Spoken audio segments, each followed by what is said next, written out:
Eh, mais c'est la grosse! Ouais, c'est la grosse vache. Pourquoi t'es grosse? Ouais, pourquoi? C'est parce qu'elle bouffe trop que c'est devenu une grosse baleine.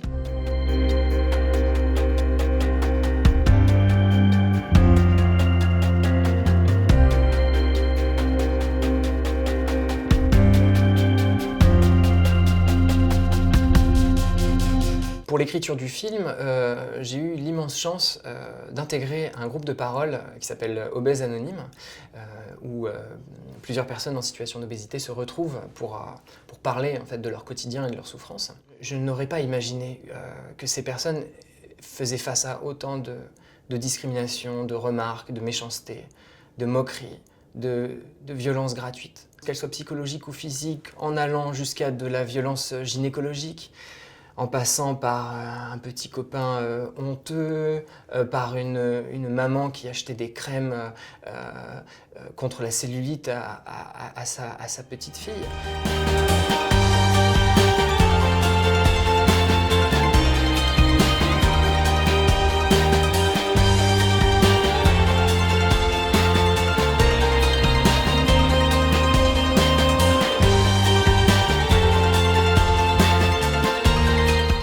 Beaucoup de gens pensent que les personnes sont obèses uniquement parce qu'elles sont feignantes ou parce qu'elles ne font pas de sport ou qu'elles ont une alimentation très mauvaise.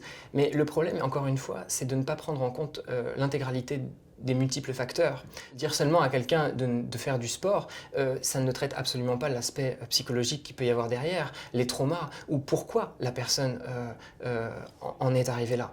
Une phrase extrêmement importante du film qui m'a été redite plusieurs fois par les personnes que j'ai pu avoir la chance d'interroger, c'est « je mange mes émotions ». Elle est plus grosse que moi alors que c'est qu'une enfant, tu comprends? Dans ce genre de moment, je me nourris pas. Je mange mes émotions. Je les engouffre et les avale pour mieux oublier ma vie.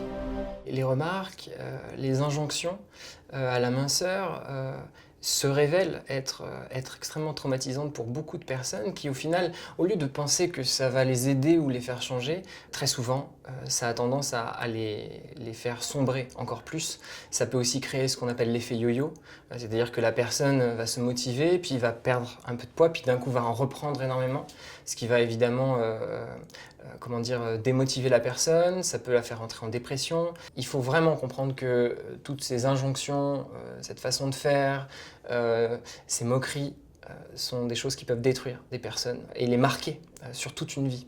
Il est vraiment important que l'on puisse évoluer sur ce sujet, remettre en question des préjugés que l'on peut avoir et évidemment parfois ce qui nous semble bon pour nous ne l'est pas forcément pour les autres.